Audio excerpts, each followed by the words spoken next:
Hey, what's up Aquamigos? How are you guys doing today? So I'm not actually going to be working on my pond today. It's supposed to rain like within the hour, so I'm not going to be able to work on the pond today. Instead, I'm going to be culling my guppy tanks. And unlike some people, I'm not going to actually be euthanizing any of these fish. I'm actually just going to be taking my cull guppies out of my tanks and putting them into my 20-gallon tank. This is my 20-gallon tank right here, and it's just like a collection of guppy endler hybrids, and that's where those fish will be going. The guppies that I have in my tanks over here, like in here, and over here, these are all red dragon guppies that I got from my buddy Glenn. In this 15-gallon tank specifically, unfortunately most of these guppies are going to be like culls.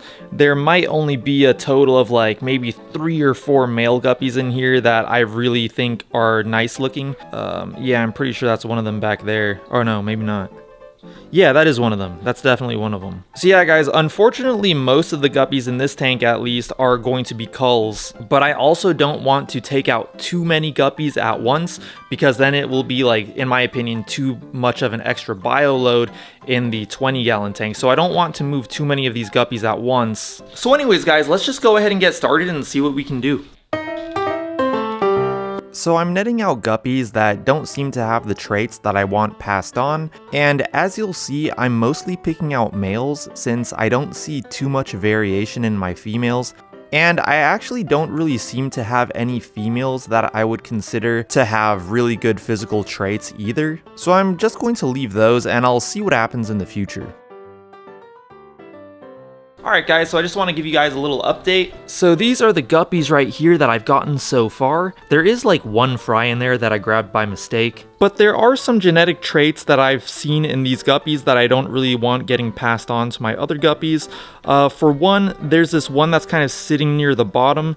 That one definitely has kind of an irregular shaped spine, as well as those frayed fins. And the rest of the guppies do also kind of have more frayed or split tails, and just aren't as vibrant in color. They're kind of pale in comparison to my other guppies. So these are definitely the kind of guppies that I want to take out. Like when you compare these guppies to, say, this guppy in here, this guppy is much more vibrant. The pectoral fins are darker. I should also mention these are Dumbo-eared guppies, so they should have those larger pectoral fins. At least I think that's what they're called, the pectoral fins, like the ones right behind the head. So that's kind of like what I want. I want guppies like this one right here.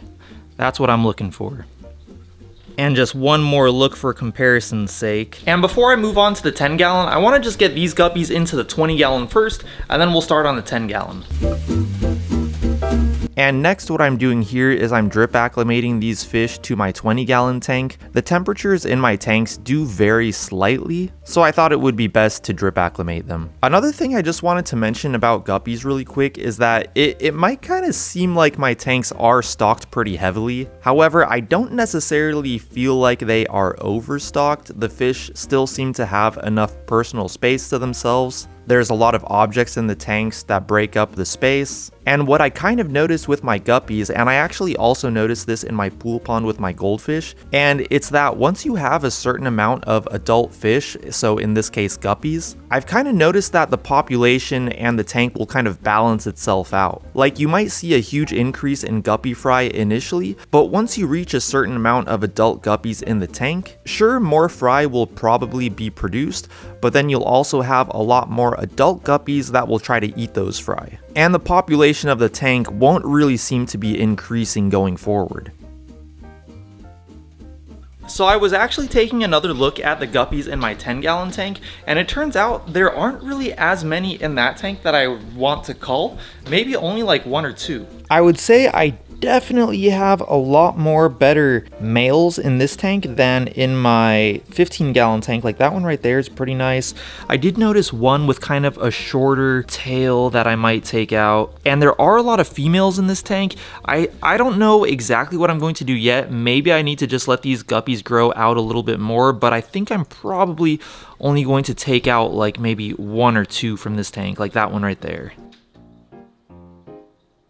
So I ended up just taking that one guppy out of the 10-gallon, and then even though it does seem pretty tedious, I did drip acclimate him to the 20-gallon. Alright guys, now let's move on to the mini guppy pond. A couple of weeks ago, I already took most of the guppies out of my mini guppy pond because I kind of have this ongoing issue with the pump inside there. Every time I unplug it to do a water change, or say if the power goes out for a short amount of time and comes back on, I have to take apart my DIY filter and kind of fiddle with the pump a little bit. So the last time that this happened, I took out most of the guppies from here. The other thing about the plastic bin that I'm using, before I brought it inside to use it as like a little pond, I actually had it outdoors and I think it got sun damaged. And the thing that I've noticed is that this plastic, I believe it is fish safe, but I think what happened with mine is that the sun damaged it in a way to where the plastic kind of became a little bit powdery, and I'm kind of afraid that some of that plastic powder might be going into the water, so I think I'm actually going to stop using this for fish altogether. If you do ever plan on using one of these types of bins for fish, just make sure it's like a brand new one that you weren't keeping outside previously. And once again, I did drip acclimate these fish to the 20 gallon, but this time I didn't pour the water in because I didn't want the water from the mini guppy pond going into the 20 gallon. Okay guys, so that's going to be it for now. There still are definitely more guppies that I need to take out of my 15 gallon, but I didn't want to put too many guppies into my 20 gallon all in the same day just because, I don't know, I didn't want to throw off the balance of the tank. It might be kind of a big bio load to add all at once. And surprisingly, it's not raining yet. Let's go outside. Let's go up to the pond and take a look at things. It's hard to tell now if it's still gonna rain. It's still pretty cloudy, but no rain. Oh my gosh, this goldfish is stuck on top of the net.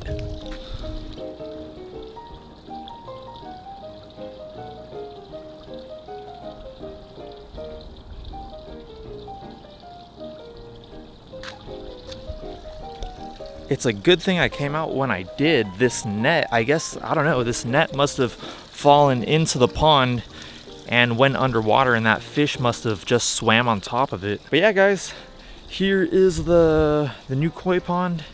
This is where it's at. So the next thing I need to do, it rained last night and also yesterday, but yeah, the next thing I need to do is go under here, and I need to dig a small tunnel right here to the other side of the wall.